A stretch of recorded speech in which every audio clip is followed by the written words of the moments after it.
marqué dans la parashat Matot.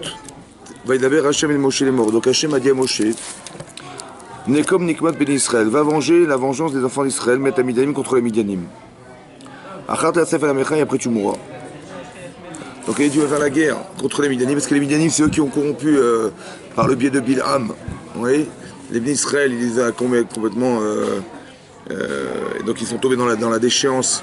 Vous voyez, et donc ils ont fauté à cause de ça, ouais, dans les mauvaises mœurs, on va dire.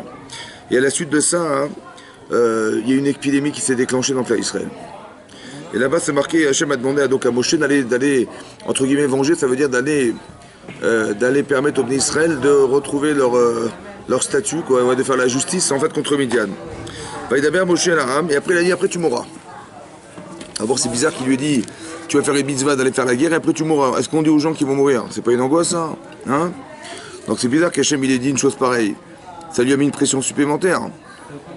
Vaïdaber Hachem et Moshe, donc Vaïdaber Moshe l'Aram, donc sur ce Moshe va dire au peuple, les morts et chaletsu imiterhanashim. Donc séparez de vous des hommes, là ça va pour l'armée. Vaïou la Midian, la tête nikmat Hachem à Midian, afin de venger Hachem contre Midian. Élève la maté, l'école matot Israël, tishlachou la tzava, donc 1000 personnes par tribu, donc ça veut dire qu'ils étaient 12 000. Vaïmserou al-Alfé Israël, Vimmaserou. Vimmaserou, Rachid explique qu'ils n'avaient pas envie d'y aller. Pourquoi? Parce que, regardez la différence, quand ils étaient dans le désert, ils ont carrément voulu lapider Moshe Rabbeinu parce qu'il n'y avait pas d'eau, ils n'avaient pas de quoi boire. Et lorsqu'ils ont su que sa vie dépendait de la guerre, alors ils ont dit on va pas y aller. Et là on a été obligé de les choisir un par un pour y aller parce qu'ils ne voulaient pas y aller. Veimaserou mais Alfé Israël, Elef Lamate, Shne Massar, Alouf la Tzava. D'accord? Enfin, Ishlach Otam. Et Rachid expliquait ici, parce que Rachid explique comme ça.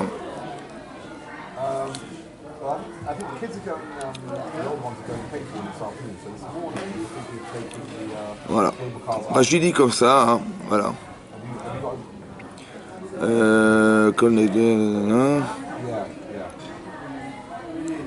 Où est-ce qu'il est Rachid? Voilà. Ah oui. D'abord Moshe. Donc Hachem a dit à Moshe va venger les Israël contre Midian.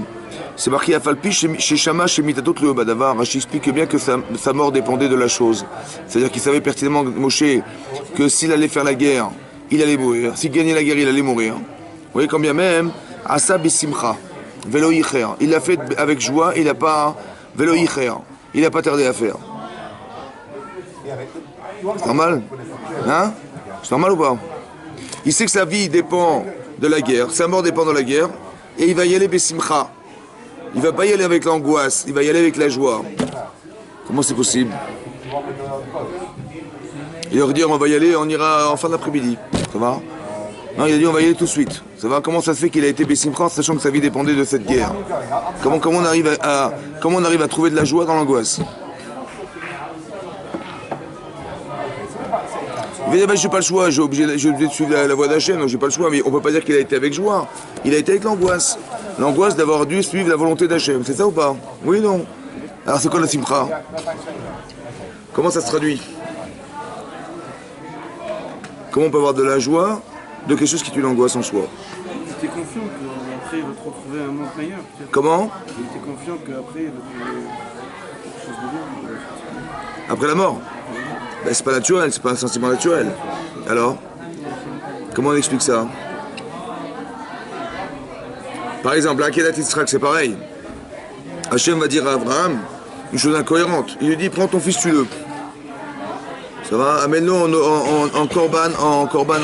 en sacrifice, en holocauste. Il dit Karnet Bilcha, je t'en prie, prends ton fils et sacrifie-le, je t'en prie. Bon.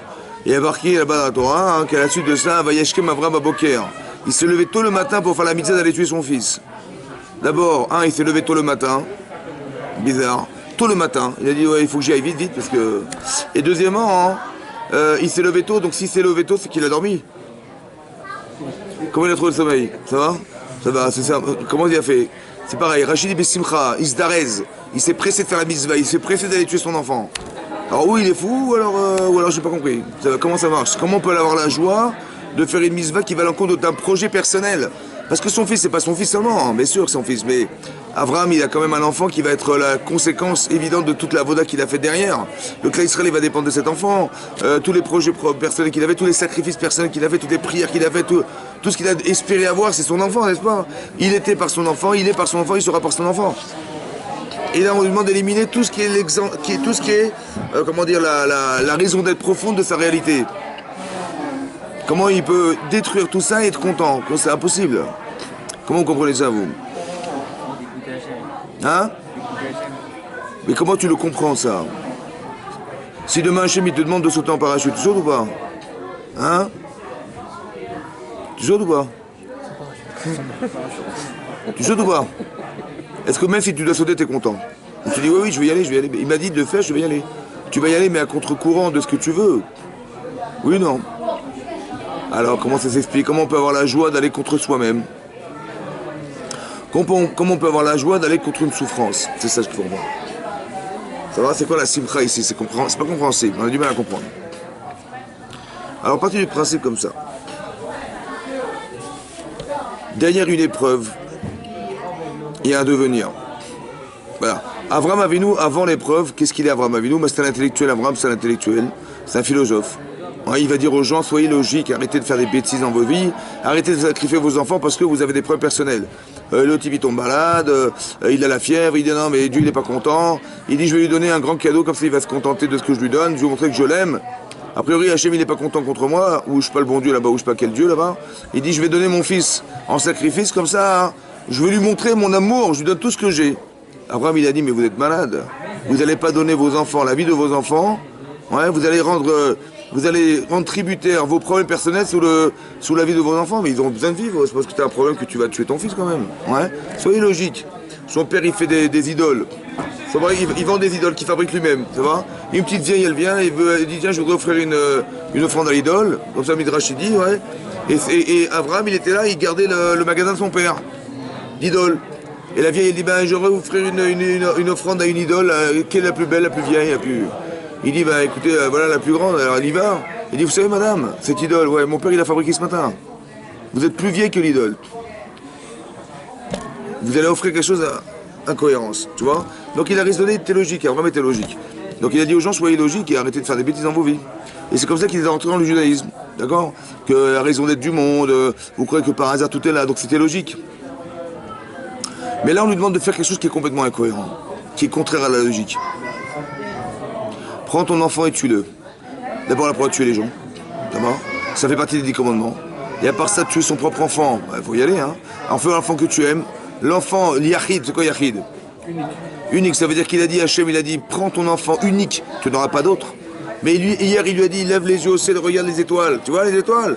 Et bien, ta descendance sera aussi nombreuse que les étoiles. Comment c'est possible? C'est pas cohérent. Il dit, tue ton enfant, alors d'un côté, il lui a dit, voilà sa descendance. C'est-à-dire qu'on est dans une forte contradiction. Dieu s'est contredit. Mais tous ces arguments, c'est des arguments du Yetzirah. Il va lui dire, tu vois, Dieu se contredit, essaie de comprendre autrement, essaye de... Ouais, Dieu il est cruel, Dieu il t'aime pas, je sais pas ce qu'il va sortir encore, comment quelque part, dans la contradiction évidente de Abraham, avec Hachem, il peut être d'accord de faire la mitzvah besimcha. Voilà. Mais il s'est pressé de faire. C'est incohérent. Oui, c'est un sentiment contradictoire, on va dire. Comment dans la peur on peut construire de la joie? C'est ça qui est comprendre. Ouais. Et puis c'est pas très épanouissant de devoir arriver à la joie en passant par la peur. C'est bizarre quand même, non, comme sentiment. Alors il faut dire comme ça. Plus l'épreuve est grande, plus il y a des Yetzirah, plus on veut me cacher quelque chose. D'où vous savez qui vous êtes?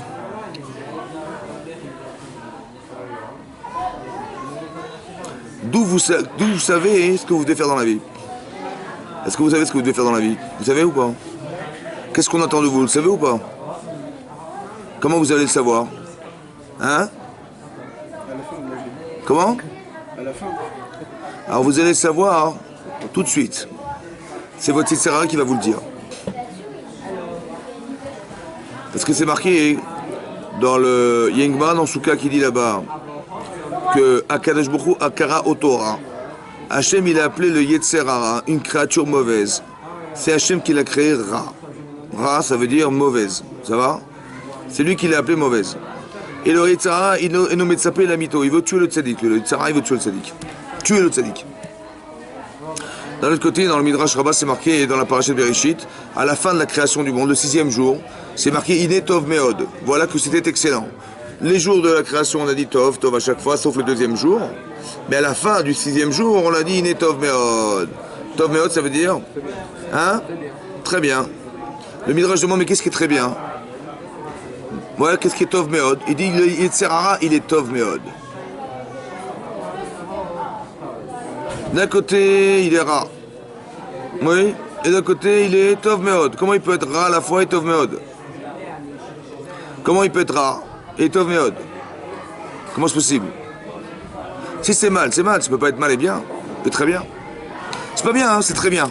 Comment c'est très bien? Alors j'ai dit comme ça. Le Yetzirah, c'est un révélateur de défaillance humaine. Le Yetzirah, c'est un révélateur de la défaillance de l'homme. D'où je sais ce qui est juste chez moi et ce qui est faux chez moi. Ben, je suis attiré quand je vois que la Torah me dit ça c'est interdit, ça c'est pas bien, ça c'est machin. Et que je suis attiré par ce genre de choses. C'est qui m'a attiré vers ça? Qui c'est qui a animé chez moi le désir d'être attiré par ce genre de choses? Attiré par. Ben, c'est Sarah qui a animé chez moi. Mais il ne peut pas animer ce qui n'existe pas chez moi. Si vous êtes convaincu d'une chose, le Sarah va venir, allez, fais-le. Mais non, parce que vous êtes convaincu que c'est pas possible. Émotionnellement, intellectuellement, ça passe pas. Donc il peut rien faire contre ça. Ça, par contre, ce qui n'est pas clair, ou ce qui est douteux, ce qui n'est pas solutionné, ce qui est tendancieux chez l'homme, alors là, il mettra en éveil. Ça, c'est une chose par rapport à la Avera. Et par rapport à la mitzvah, il va s'acharner pour ne pas que vous réalisiez cette mitzvah. Bizarrement, hein, lui, il sait mieux que vous ce que vous devez faire. Donc je dis que le baromètre de ma vie, mes deux tendances, c'est mon Yetzirah. Ça veut dire que ma tendance négative, c'est lui qui va me la révéler. Et tout à coup, je ne sais pas pourquoi, il s'acharne à que cette mitzvah-là, elle passe pas. Je ne sais pas pourquoi, elle passe pas. Ou alors je vais la faire, il va me faire regretter la mitzvah. Par exemple, Avraham Avinu, il va faire la Akedat Yitzhak. Grâce à ça, on a eu Rosh Hashanah, je ne sais pas si vous vous rendez compte. Et d'un côté, il descend de la montagne, qu'est-ce qu'il apprend? Sa femme est morte. À cause de quoi? Parce qu'il a sacrifié son fils. Morte de crise cardiaque à l'idée que son fils allait mourir. Qu'est-ce qu'il se dit dans sa tête, lui? Normalement, il doit dire quoi? Si j'avais pas fait l'Akedah, là, c'est à cause de qui qu'elle est morte? Donc il risque quoi? De regretter la mitzvah. Vous avez vu ce qui se passe? Yetzirah, il s'acharne pour que je fasse pas de mitzvot. Et lorsque j'en fais une, il va me faire regretter de l'avoir faite. Parce que celui qui est toé à la rishon, il a dans Kiddushin, celui qui regrette la mitzvah, il perd la mitzvah. La logique, c'est quoi la logique? C'est que si je regrette d'avoir été cet homme, je dis mais comment j'ai fait une bêtise pareille? D'avoir fait à cause de cette mitzvah, j'ai raté ça. Ça va? Je regrette la mitzvah. Si je regrette la mitzvah, il est où la personne qui a fait la mitzvah? Elle est où la personne qui a fait la mitzvah? Elle est où? Je regrette d'avoir été cet homme. Je regrette d'avoir fait une avéra. Si je regrette d'avoir fait une avéra, ça efface l'avéra. Pourquoi ça l'efface? Parce que la personne qui a fait la avéra n'existe plus. C'est plus moi, je regrette, j'ai honte de moi. Cette personne présente, elle n'est plus la personne fauteur. La personne qui fait la mitzvah n'est plus la personne qui a fait la mitzvah parce qu'elle a regretté d'être cette personne. Vous comprenez? C'est ça qui efface la faute, c'est ça qui efface la mitzvah. C'est nous qui effaçons, vous avez compris ou pas? Hachem ne fait qu'entériner quelque chose qu'on a psychologiquement refusé de faire. Ou d'être. C'est ça le pshat, oui? Maintenant, quand je vois que les Israéliens s'acharnent à m'empêcher de faire cette mitzvah, ou bien qu'ils veulent me faire regretter la mitzvah, ça veut dire quoi pour vous? Ça veut dire que l'essentiel de ma vie, il repose sur ça. C'est grâce à qui je l'ai su? Tov Meod. Tu as compris ou pas? Là où ça s'acharne, mais plus c'est fort, plus il va t'empêcher de faire quelque chose qui doit atteindre ce que tu dois être. Et lui, il le sait mieux que toi. Moi, je ne sais pas ce que je vais faire dans ma vie. Je sais pas. Je dis, c'est ça, tes deux tendances, Averot Mitzvot, c'est Toitsara qui va te le dire. Donc d'un côté, il est rare, parce qu'il est révélateur d'une défaillance humaine, ou alors il est révélateur de quelque chose qui voudrait t'empêcher d'atteindre ce que tu es. Donc par l'absurde, on va dire, en raisonnement absurde, on va dire que, puisqu'il m'empêche de faire cette mitzvah, c'est que je dois faire cette mitzvah. Ouais, que j'ai à gagner de faire cette mitzvah, parce que derrière cette mitzvah, il y a quelque chose qui est d'atteindre ce que je dois être. Et là, l'Avera, c'est pareil. Il me pousse à faire une Avera que je ne devrais pas faire. Mais des fois, j'ai pas beaucoup de tirarage, des fois, j'en ai plus ailleurs. Pourquoi j'en ai moins? Parce que là-bas, ça t'engage pas. Et si tu en as plus là-bas, c'est que c'est ça que c'est ça qu'on attend de toi, que tu ne dois pas faire. Là, c'est ce que tu dois faire, on va t'empêcher de faire. Et ce que tu ne dois pas faire, on va te pousser à faire. D'où je sais que c'est comme ça. C'est mon Yetzer Hara. Donc Hachem, il a créé le Yetzer Hara pour être un baromètre de l'existence d'un être humain. Nous, on croit qu'il est contre nous. En vérité, c'est un révélateur. Vous comprenez ou pas? Parce qu'il est spirituel. Donc il sait au fond ce que je suis, spirituellement. Qu'est-ce que je dois atteindre? Donc quand je me plains de ce qui m'arrive, j'ai un problème. Un exemple très simple. C'est marqué dans la paracha de Vaïra. À la suite du fait que Hachem, Achara Devarim Haele, Hachem a dit après ses paroles, Hachem a éprouvé Abraham. Et il lui a dit, Kartnei Pincha, prends ton enfant et sacrifie-le, je t'en prie, etc. Après les paroles, quelles paroles? Achara Devarim Haele. Après ces paroles, Hachem a éprouvé Abraham. Alors là-bas, Rachid dit, après les paroles du Satan. Il y a deux explications dans Rachid. La première, c'est après les paroles du Satan. Le Satan, c'est le mauvais penchant de l'homme, ouais. Il vient et il va condamner Abraham devant Hachem. Il va lui dire, hein, tu vois tous les corbanotes qu'Abraham il a jamais fait de corban. Il a fait des festins, Abraham, hein, ouais, mais il n'a jamais amené de sacrifice pour te remercier d'avoir eu un enfant. Et Hachem lui dit, t'inquiète pas, il a fait les Shem Shamaïm, la preuve, je vais lui demander de prendre cet enfant. Et de le sacrifier, tu vois qu'il va m'écouter. Et à la suite de ça, Hachem va éprouver Abraham en lui disant, amène un corban. Ça va? Alors une chose que je n'avais pas compris, c'est comme ça. Le Satan, il vient dire à Hachem, il vient être mécatreg, c'est-à-dire il vient condamner Abraham, en lui disant, hein, tu vois, Abraham il n'a pas amené de corban. Et Hachem lui répond, mais si, tu verras qu'il a fait les Shem Shamaïm. Parce que si tu pensais qu'il était tributaire de son enfant, il m'avait carrément oublié. Et... alors si je lui demandais de sacrifier son enfant, il refuserait évidemment, puisque c'est l'essentiel, plus que moi. Et tu verras qu'il ne va pas refuser. Et c'est ce qu'a fait Hachem à Abraham, il a demandé de... J'ai dit, mais est-ce qu'Hachem il a besoin de prouver qu'il a raison? Hein?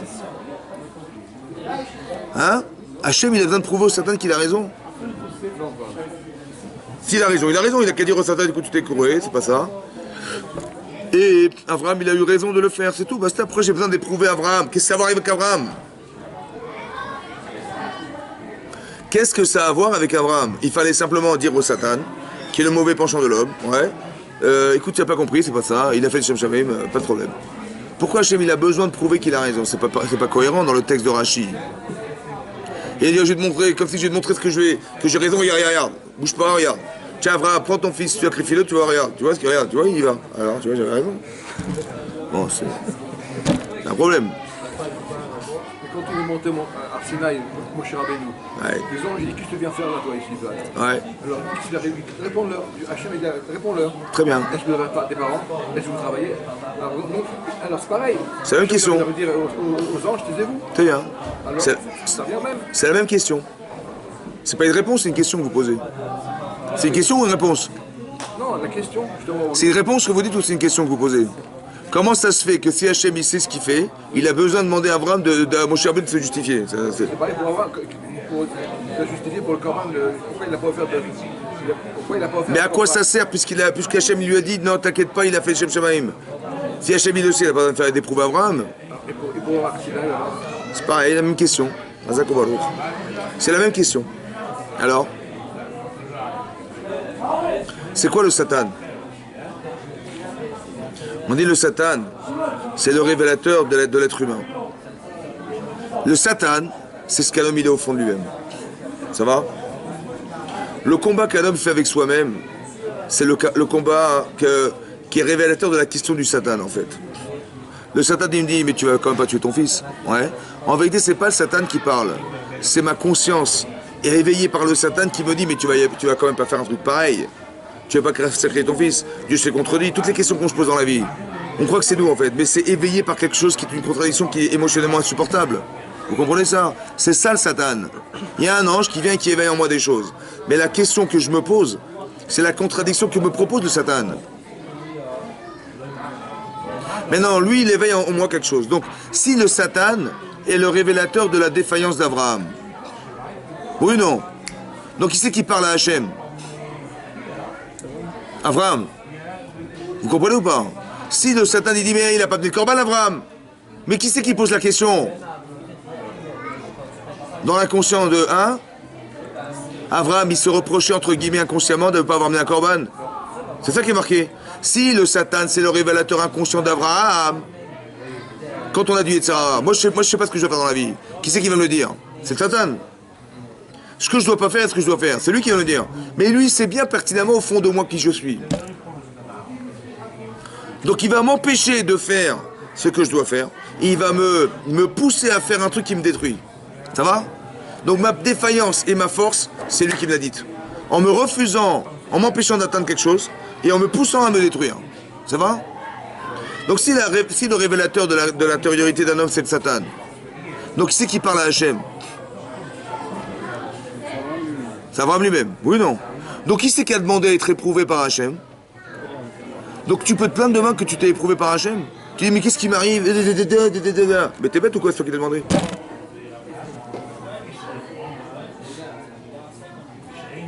En vérité, quand est-ce que tu l'as demandé?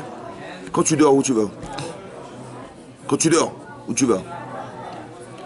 Ben tu vas là-haut. On est jugé tous les jours ou pas?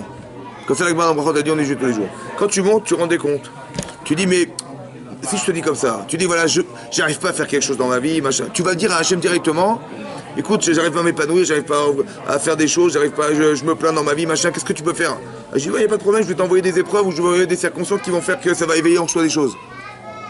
Tout ce qui vous arrive est un révélateur de ce que vous devez être. Ça va? Mais qui c'est qui l'a demandé? Qui c'est qui l'a demandé? Mais c'est moi qui l'ai demandé à Hachem. Je lui ai demandé, tu sais quand? Quand j'ai dormi, j'ai dit à Hachem, écoute, je t'en supplie. En fait, je lui demande tous les jours ce que j'aurais dû lui demander à la fin de ma vie s'il l'avait pas fait. Parce qu'à la fin de ma vie, quand je lui ai dit, mais je comprends pas, mais mon niveau dans la Mabar, il est limité. Mais tu aurais pu. Mais je vois la potentialité que j'ai, parce que je la connais maintenant. À la fin de ma vie, je la connais. Et je dis, mais qu'est-ce que tu as été faire de me laisser tranquille? Mais pourquoi tu m'as pas éprouvé? Ça va, pourquoi tu m'as pas permis d'accéder à autre chose? Je vais voir l'immensité éternelle de ce que j'aurais pu atteindre et qui n'a pas pu être obtenu parce qu'on n'est pas intervenu. Donc c'est Vada que je vais lui demander un jour, Hachem. Donc il est obligé de m'éprouver, évidemment que c'est comme ça. Seulement il faut le comprendre ça.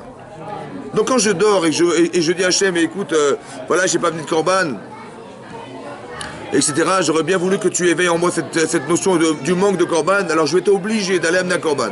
Ça va? Abraham, il va amener un korban. Vous entendez ou pas? À cause de quoi? Et pourquoi il doit sacrifier son fils Abraham? Pourquoi? À cause de quoi? Parce que... De quoi de? Laquelle?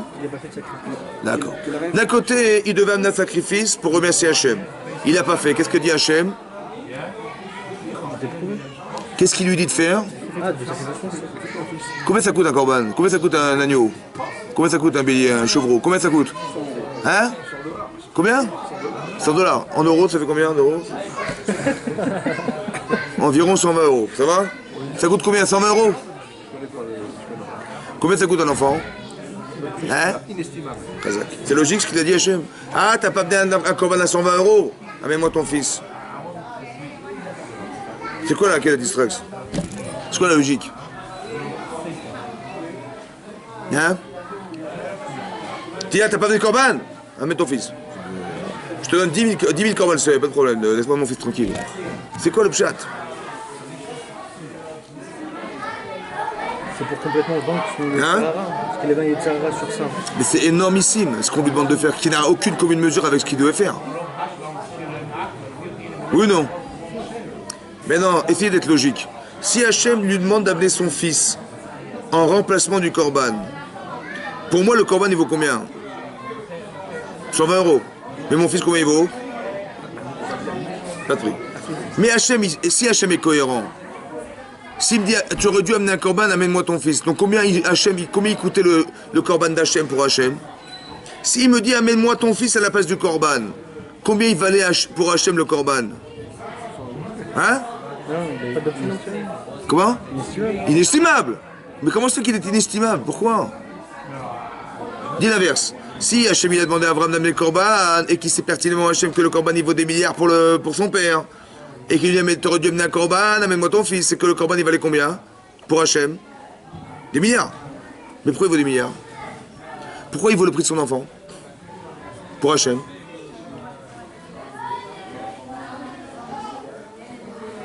Pourquoi? C'est comme ça. Hachem, il te donne des choses dans la vie ou quoi? Tu vis? Tu comprends? Tu comprends? Tu as une femme, tu vas avoir des enfants, tu as des enfants, c'est des cadeaux ou pas tout ça? T'as une parnassa? C'est des cadeaux ou pas? À quoi ça sert qu'Hachem il ait fait tout ça?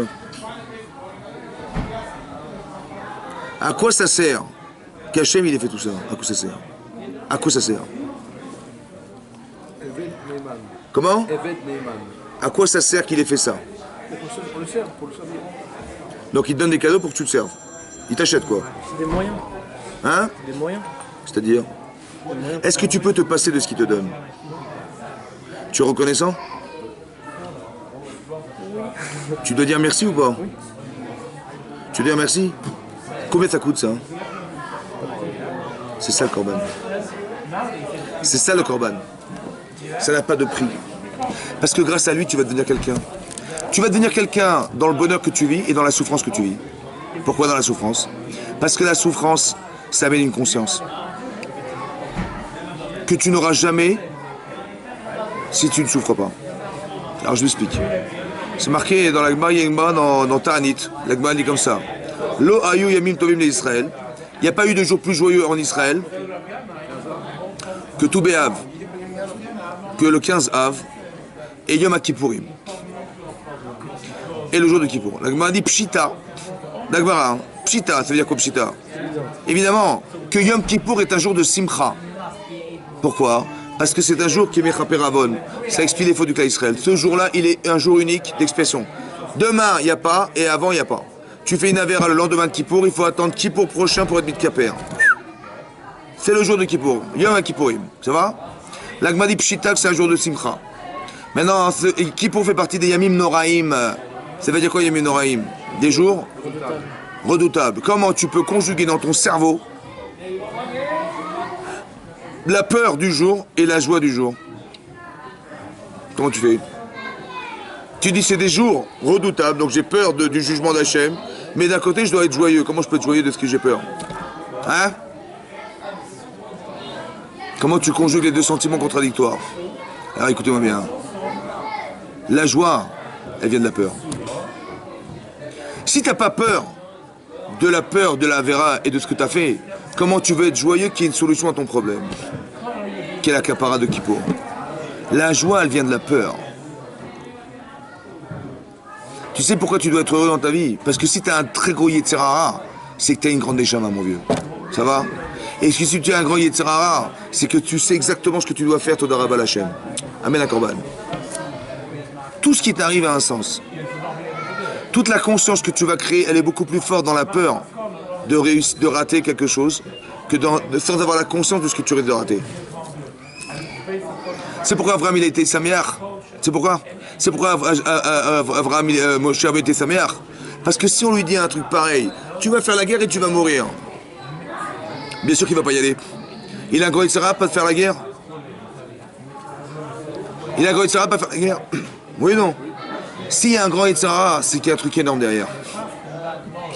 Tu as compris? Donc Sachem, il a fait exprès de lui dire tu vas mourir. Pourquoi faire? Parce que là, il y aura un gros Yetzirah, et quand il va se battre contre ça, il va gagner d'être un autre homme. L'homme qui est capable de donner sa vie, faire la misère même aux dépens de sa propre vie. C'est un léchemshamim énorme, vous comprenez ou pas? Arrête de croire que ce qui t'arrive est une catastrophe.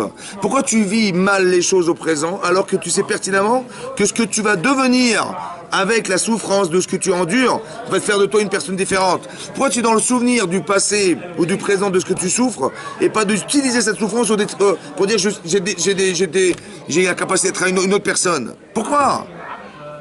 Tu crois qu'Avraham Avinu il est le même avant la Kéda et après la Kéda? Tu crois? Pourquoi tu ne regardes pas ce que tu deviens plutôt que de regarder ce que tu supportes? Si tu as gagné, mais tu as gagné d'être quelqu'un d'autre, pourquoi tu te pleures de ça? C'est des bêtises. T'as compris?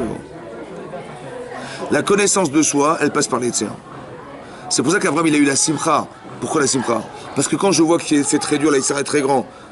Tu vois, il y a un type, il est armé jusqu'aux dents, il y a des caméras et il garde une porte blindée. Dans cette maison, il y a quoi?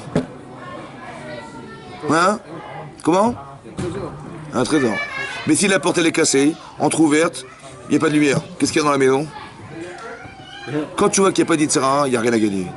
Quand tu vois que ton Yitzhara, il est blindé, il te dit, vas-y, fais la vera, ou ne fais pas la mitzvah, il t'empêche, il met que des barrières autour de toi. C'est que derrière cet empêchement, il y a un trésor derrière, évidemment, c'est comme ça. Toi, tu le sais, mais tu as une simra, tu dis, mais merci beaucoup à Dieu de m'avoir fait savoir que ma vie, elle dépendait de cette épreuve. T'as compris? Tu sais quelle est ta vodat Hashem? C'est ton Yitzhara qui va te le dire. Autant dans le fait de refuser à faire des fautes, autant dans la capacité que tu as d'exister dans le bien. Alors il faut arrêter de se plaindre. C'est de la bêtise. Tu vois? Le Yitzhara dit, ah, tu vois ce qui t'arrive. C'est comme un type, il passe un examen, ouais, il a travaillé pendant 3 ans pour l'avoir, et quand il a eu l'examen, il dit, voilà, c'était dur, hein, franchement. Voilà, quelle galère et tout. Hein? Au lieu de fêter sa réussite, il pleure, il dit ouais, c'est dur, hein, 3 ans, je me rappelle tous les jours, quelle galère, j'ai révisé, c'est ça que tu penses, tu dis ah, j'ai eu mon examen. Il dit ça pour valoriser son examen. Mais non, mais c'est normal ce qu'il dit. Il va dire j'ai réussi mon examen, je vous invite tous au restaurant. Est-ce qu'il est content de quoi? Il est content d'être devenu, d'avoir eu la compétence. Donc tu veux bien qu'on ne regarde pas l'épreuve comme une souffrance, mais comme un aboutissement. Mais pourquoi c'est vrai dans l'examen et c'est faux dans la vie? Pourquoi? C'est n'importe quoi. C'est comme ça dans la vie. Quand tu vois qu'il t'arrive un truc, c'est qu'on veut t'empêcher d'atteindre quelque chose. Donc quand tu t'es battu pour y arriver, mais sois heureux, ne dis pas oui, mais il m'est arrivé ça, il m'est arrivé ça, il m'est arrivé ça. Tu vois ou pas? Il y a des gens qui tombent malades de la souffrance, qui vivent au présent, c'est n'importe quoi. On n'est pas là pour ça, on est là pour subjuguer cette situation. C'est juste, tu crois en Dieu ou pas? Donc tout ce qui t'arrive vient d'Hachem. Donc Dieu il est fou quoi, il te tape dessus toute la journée quoi. Non, c'est ça qu'il fait, ouais. Non? Pourquoi on rend bête Hachem? Je comprends pas. Pourquoi on le rend bête? Rends-le intelligent. Et comprends derrière que chaque situation de vie, c'était comme si Hachem il te disait, comme si c'était un challenge pour lui de dire j'espère qu'il va comprendre, j'espère qu'il va réussir. J'espère qu'il va devenir cette personne. Et Hachem ne se prive pas de le faire quand la personne n'a pas atteint un niveau exceptionnel. Parce que s'il ne le fait pas, on lui reprochera de ne pas avoir fait. Seulement comme c'est dur à atteindre, comme c'est quelque chose qui est de l'ordre de devenir, alors l'épreuve, elle est là pour permettre à la personne de se muscler dans le tov. Quand tu vas dire non à ton épreuve, tu vas dire oui à quoi? Tu dis comme ça, tu dis, regardez dans l'inverse, quelqu'un il a un Yetzirah, ouais, qui est très très fort, il a succombé. Alors il va voir son Rav, il dit écoutez Rav, voilà, je vous avoue, j'ai fait une avéra, j'ai bon, qu'est-ce qui se passait? Ben, voilà, j'ai eu Yetzirah là-dedans et j'ai succombé. Et ce que j'ai fait, j'ai pas pu me retenir, c'était plus fort que moi. J'ai pas pu me retenir. C'était plus fort que quoi? Tu dis c'était plus fort que moi, j'ai pas pu me retenir, c'était plus fort que moi. Je me suis plaint, ou je sais pas, ou j'ai fait la vérin. Il se met en colère. Hein? Il se met en colère. Qu'est-ce qui peut être plus fort que toi? Puisque c'est toi. Qui c'est qui l'a fait? Qui c'est qui a décidé? Qui c'est qui a voulu? C'est toi. Tu dis mais j'ai pas pu faire autrement, c'était plus fort que moi. Comme si il y avait quelqu'un d'autre. Je sais pas où il est celui-là, il vient, il me dit, vas-y, hein? Qu'est-ce qui peut être plus fort que toi? C'est toi qui décides. Donc tu as décidé de désirer et tu as décidé de fauter. C'est qui l'autre? Hein? C'est qui l'autre? Alors écoute-moi bien. Dans la personne, il y a 2 personnes. Il y a la personne qui sait et la personne qui a envie. Ce que j'avais envie était plus fort que ce que je savais. Ce qu'il faut que tu saches dans ta vie, c'est que ce que tu sais doit être plus fort que ce que tu désires. Que ce que tu sais doit être plus fort que ce que tu désires. Mais pour faire que ce que tu sais est plus fort, il faut être un homme heureux. Il faut être un homme qui soit proche d'Hachem. Il faut comprendre que derrière, on veut te faire grandir. On ne veut pas t'embêter. On ne veut pas te faire souffrir. On veut pas. Ça, c'est de la bêtise. Tu vois? Que derrière une difficulté, il y a quelque chose à atteindre. C'est ça qu'on voudrait. Et pour ça, il faut que la connaissance, elle soit émotionnelle. Mais ça se passe pas tout de suite. Normalement, hein, il faut être un homme cohérent. Il faut être logique. Il faut être construit. Mais après que tu te sois construit intellectuellement, alors on te dit, on va t'éprouver au-delà d'une conception intellectuelle. Abraham, on l'a pas éprouvé 25 ans. Ça va, on l'a éprouvé quand il avait 137 ans. C'est bon? Moshe Rabbeinu, il est à la fin de sa vie, là. Là, on lui dit, tiens, il va faire la guerre et tu vas mourir. Cette épreuve-là, c'est pas une épreuve du départ, c'est une épreuve de la fin. Plus c'est compliqué, plus un homme est fort, il est construit, plus il est construit, plus on va lui demander une chose qui est contraire à la logique, aux émotions, à l'humain. Contraire à quoi, en fait? C'est quoi l'humain, ici? Si tu enlèves ton corps, Hachem il dit, vas-y, va faire la guerre, tu vas mourir. J'ai pas de problème. J'y vais tout de suite. Si on te dit, tous les matins, il faut te faire la prière. Tous les matins. T'as pas de corps. Bah, tu vas à la prière. Donc, qu'est-ce qui m'empêche d'aller à la prière? Qu'est-ce qui me fait dire, attends, j'y vais pas, j'y vais ce matin, j'y vais pas ce matin? Qui c'est qui pense? Le corps. C'est ton corps. Qui c'est qui a peur de mourir? C'est son corps. Qui c'est qui souffre? Parce que je suis corporel. Je réfléchis de façon corporelle. Tu vois? Et comme c'est mon corporel qui penche pour moi, hein, j'étais plus fort que moi. Ça veut dire plus fort que ma conscience. J'ai une conscience, mais elle n'est pas assez musclée pour dire à mon corps, écoute, calme-toi. Et donc je vais me plaindre de ce que je ne suis pas capable de concevoir. Vous comprenez ce que je veux dire? On étudie la Torah pour avoir cette conception. Maintenant qu'elle est construite dans la tête, alors on peut la construire physiquement, émotionnellement, on peut la construire avec des actes qui vont nourrir ce désir, et qui demain, quand je vais être confronté, etc., je pourrais dire stop. J'aurai la capacité de dire non ou de dire oui à ce qu'on me refuse de faire ou de dire non à ce qu'on pourrait m'engager à faire. Tu vois ce que je veux dire? Il n'y a qu'une volonté profondément ancrée sur un désir qui peut refouler un désir. Tu as compris? Il n'y a que ça. C'est que si tu ne désires pas ou tu n'as pas envie ou qu'est-ce que tu vas refouler? Si tu n'as pas peur, par exemple, tu ne peux pas ne pas t'empêcher de faire des avérotes. Si tu n'as pas d'estime de toi, eh ben tu fais n'importe quoi de ta vie. C'est comme ça. Donc tu veux dire que l'estime de soi permet de s'engager, d'être engagé, de dire non, ça je fais pas. C'est honteux, c'est machin. Mais c'est parce que tu as l'estime de toi que tu peux le faire. Mais si tu n'as pas d'estime de toi, tu vois? Ce sont des valeurs qu'il faut développer. Tu n'es pas n'importe qui. Tu es responsable de ce que tu es. Tu es engagé. Tes mitzvot, elles engagent le monde. Ouais. Ça veut dire que tu as une importance. Pourquoi tu vas négliger sous prétexte de plainte, de pas comprendre ce qui m'arrive, Et plus tu rentres dans ce jeu-là, et plus tu rentres dans le jeu du Yetzer, et plus tu t'écrases. Et plus tu t'écroules dans l'angoisse et dans les maladies, dans les problèmes. Et plus au contraire, tu vois les choses différemment, et plus ça te renforce, et plus on n'a plus besoin de t'éprouver, puisque tu as atteint quelque chose. Tu vois, le fait que Rachel, elle tarde d'avoir des enfants, par exemple, ou les Imaot, elles tardent d'avoir des enfants, parce qu'on attend d'eux des choses grandes. C'est pas normal la stérilité. Une femme, elle féconde, elle ovule, elle féconde, c'est normal, non? Et toutes les Imaot, elles ont tardé d'avoir des enfants. Pourquoi? Parce que ce qu'elle devait engendrer était grand. Mais pour atteindre du grand, il faut être grand. Tu dis pour que Yosef, il naisse, et il soit cet homme capable de pouvoir résister à l'Égypte, en tant que jeune homme, et rester pendant 22 ans en Égypte, avec toute la corruption et toute la déchéance morale qu'il y a là-bas, ouais, et d'être roi en Égypte, contre toutes les formes morales qui existent là-bas, il faut être un sadique de Ganol, non? Oui, non. Mais sa femme, sa maman, pardon, qui est Rachel, pour être capable d'engendrer une personne pareille, il faut qu'elle soit cette personne, elle.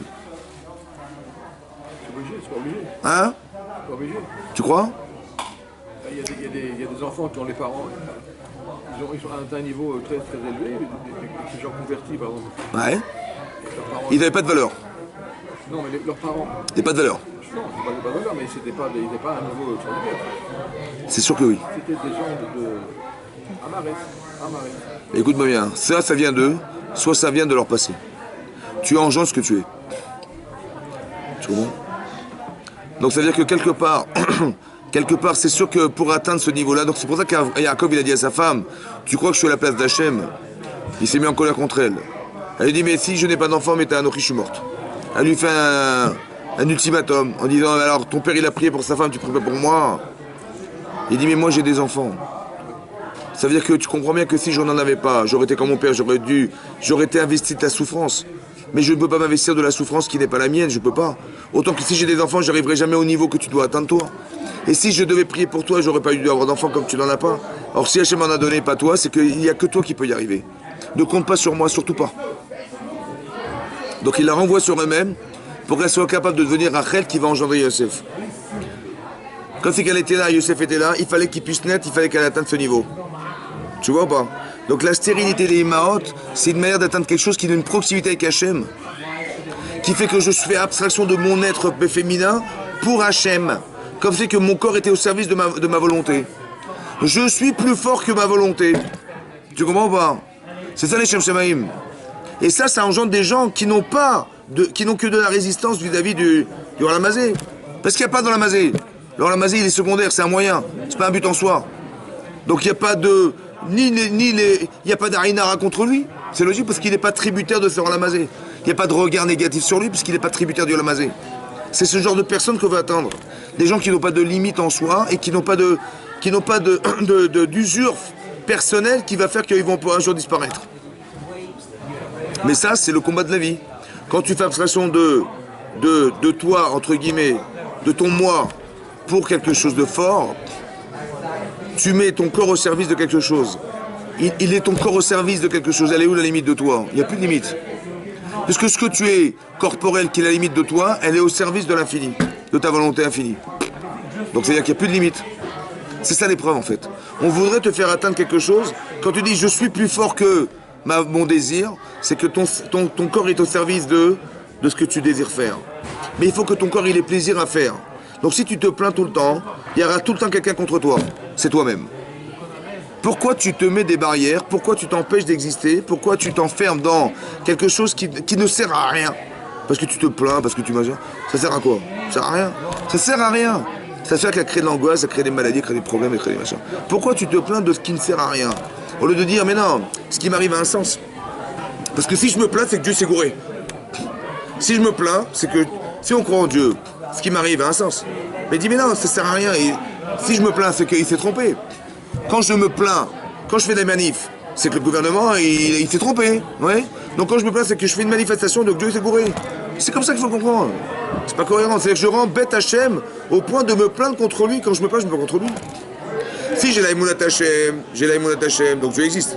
S'il existe, donc je veux dire, j'ai pas compris ce qui m'arrive. Alors je m'interroge, ou je j'interroge. Mais pas que je suis tout le temps en train de râler, en train de... La simcha de savoir qu'Hachem s'occupe de moi. Hachem il s'occupe pas des arbres, hein, ça pousse tout seul. Il s'occupe pas des animaux, il mange tout seul. Mais moi j'ai des problèmes, j'ai des réussites, j'ai des machins, j'ai des aléas. Ben c'est que j'intéresse Hachem, évidemment. S'il se passe rien dans ma vie pendant 40 jours, dit l'Akbar dans Arechin, c'est qu'il est en train de manger son lamaba sur terre. Un type qui n'a pas de problème pendant 40 jours, c'est qu'il est en train de manger son lamaba sur terre. Donc Baruch Hashem qu'on a des problèmes, c'est quoi les problèmes? Les problèmes, c'est des choses qui remettent en cause de ma vie.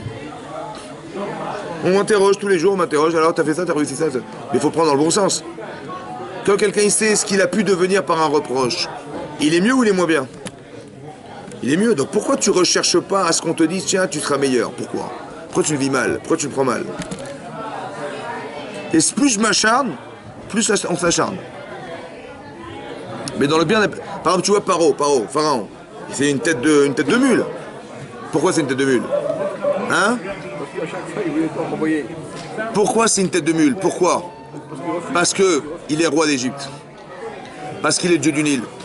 Parce qu'il a des millions de personnes qui travaillent pour lui. Parce qu'il a une aura fantastique internationale.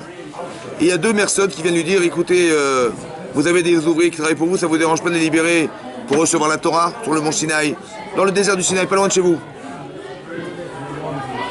Il va accepter ou pas? Hein? Pourquoi il est têtu? Tu sais pourquoi? Parce que plus l'intérêt est énorme, plus la honte est énorme. Si je suis le roi, je ne vais pas quand même me faire influencer par 2 personnes quand même. Et à part ça, il y aura des manifs. Et à part ça, je vais perdre de l'argent parce qu'il faut payer des gens que je ne paye pas. Autrement, tout ça, c'est un terrain, ça. Mais c'est ton intérêt personnel contre l'intérêt des autres. La liberté contre ton argent. Qu'est-ce que tu fais? Eh bien, il a choisi son argent. Ils peuvent mourir. Mais plus l'intérêt est énorme, plus l'entêtement est fort. Donc, qu'est-ce que fait Hachem? Il est obligé de taper dedans pour libérer l'inconscient de l'intérêt de soi. Quand ça s'acharne fortement, c'est qu'on est têtu.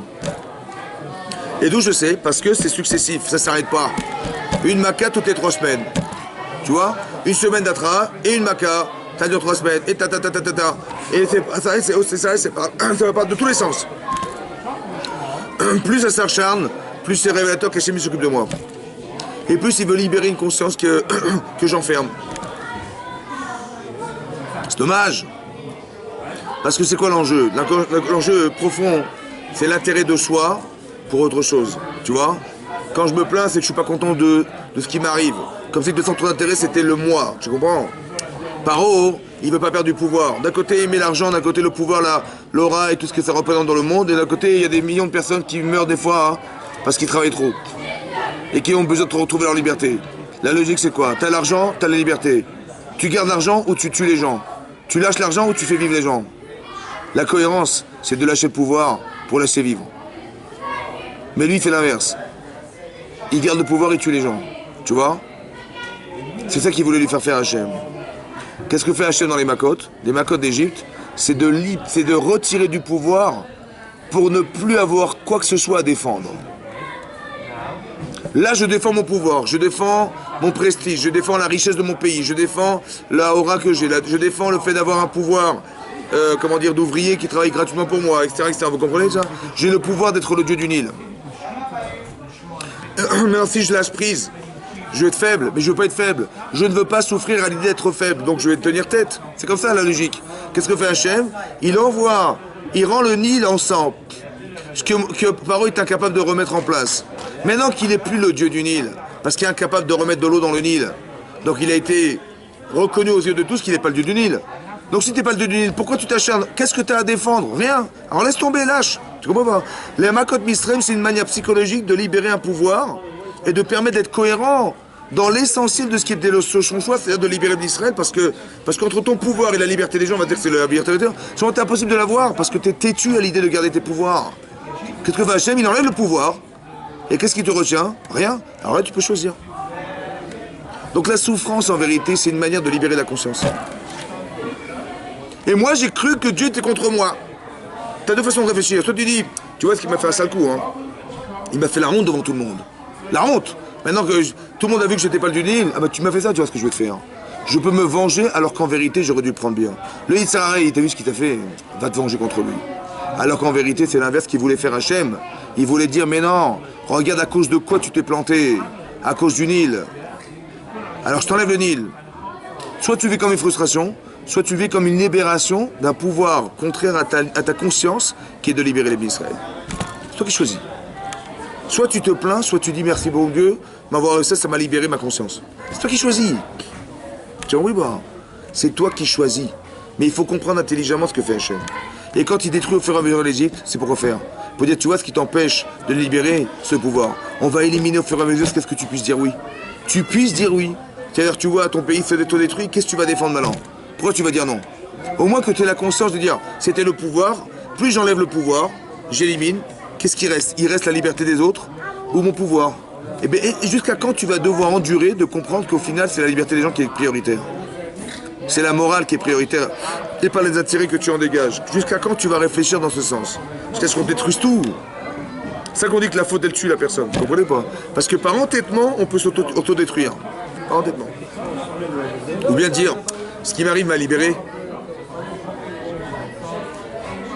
Comme une fois j'ai dit, si quelqu'un, imaginez-vous quelqu'un, hein, il sort du GAN avec son enfant, de la crèche, oui, il prend l'enfant par la main et il va vers la voiture. Il fait comment c'était au GAN, t'as fait des dessins, l'amour a été gentil, t'as été contente, etc. Et il ouvre la porte de la voiture, il se retourne, il veut rentrer l'enfant, il n'est plus là. Et c'est un petit coquin, il s'amuse, à chaque fois il se cache.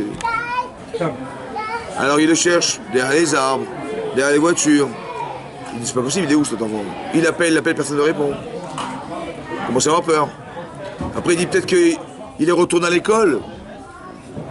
Et donc il court, il arrive devant la porte, il sonne, personne ne répond, tout est éteint, personne ne répond. Il s'est passé 10 minutes. Il retombe sur le chemin, il demande aux gens, regardez un petit enfant avec une casquette, un petit sac à dos, et je l'ai perdu, vous savez pas. Il n'ose même pas appeler sa femme. Il s'est passé un quart d'heure. Il s'est passé 20 minutes. Et on court partout, machin. Après, au bout de 25 minutes, une dame, elle dit, vous savez, votre enfant, on l'a retrouvé. Il dit, ah bon, ça, il est au commissariat. Il court au commissariat, il ouvre la porte, il voit son fils, il tombe dans ses bras, il pleure. Il y a 20 minutes, il sortait du GAN. Il y a 25 minutes. 25 minutes après, il retrouve son enfant. Pourquoi Hachem il a fait ça? Pourquoi l'angoisse d'avoir failli perdre un truc comme ça? Pourquoi faire? Qu'est-ce qu'il veut Hachem? Hein? Il aime bien angoisser les gens, Hachem. Hein? Oui ou non? Écoute bien. Il y a 25 minutes. Il aimait son enfant ou pas? Hein? Combien? Combien? Combien de conscience il a de l'amour de son fils? 25 minutes après, il sait combien? Il a pleuré de le perdre. Il sait combien il aime. Ça a changé sa vie. Soit tu dis, tu prends ça comme un malheur. Tu dis, tu vois, bon Dieu, il n'a rien à faire que de me faire mal. Tu vois. Et quand j'entends des gens, à la radio, j'entends, tiens, des enfants qui ont failli être kidnappés, ça me rappelle ça, traumatisme. Pourquoi tu le vis comme un traumatisme? Et tu ne dis pas, Baruch Hashem, que grâce à ça, je sais, j'ai la conscience de l'amour de mon enfant, je sais exactement combien je vais transmettre. C'est toi qui choisis. Soit tu comprends mal, soit tu comprends bien. Soit tu comprends bien en disant, la souffrance que ça a occasionné, ça a été démonstrateur de la densité de l'amour que j'ai de mon enfant. Moi, je ne savais pas combien, maintenant je le sais. Soit tu le vis comme un... Hein? Quand c'est 25 minutes, d'accord, mais quand c'est kidnappé, c'est autre chose. C'est encore plus fort. Ouais. Parce que l'enfant, il a besoin de l'amour qu'on peut atteindre par le traumatisme que ça a occasionné. La conscience. Tous les avots, ils ont failli perdre leurs enfants, c'est quand même incroyable. Avram, il a failli perdre Yitzhak la Akeda. Yitzhak, il a failli perdre Yaakov à cause d'Esav. Et Yosef, il a perdu Yosef avec ses frères. Comment ça se fait? Les enfants essentiels, comment ça se fait? Parce qu'Avram, il doit tout transmettre à Yitzhak. Tout l'amour qu'il a, il doit le donner. Tout. Mais il le sait lui maintenant. Parce que l'épreuve a permis de déterminer l'intensité de l'amour qu'il a. Et Yitzhak, Yaakov et Yosef. C'est comme ça qu'on comprend les choses. Tu vois? C'est pas Chasvé Shalom pour embêter les gens, ou genre, on est des Rechaïm, on a fait des Averot, des Baratins. Non, c'est de comprendre que la Avera, c'est de pas avoir la conscience de la chose. Hachem, il te propose d'avoir la conscience et de contrecarrer ton Yitzhara demain. Si demain ton fils il fait des bêtises, tu diras par amour, tu vas dire comment je vais lui parler pour lui expliquer qu'il a eu tort. Par amour et par respect. Tu comprends la différence? Alors que toi tu le perds, mais mon fils, c'est lui qui doit respecter. Je veux lui imposer de me respecter. Tu comprends la différence? C'est énorme la différence. C'est-à-dire que c'est exactement comme moi tu l'as donné aux autres. Et ça t'a permis de comprendre aussi par rapport à tes voisins. Parce que si tu es capable de donner ton fils comme ça, alors pourquoi tu pourrais pas essayer de trouver les mêmes paramètres qui vont pouvoir organiser ce désir des autres? Vous avez compris? Chazakou? On sort 10, messieurs. Allez, Chazak.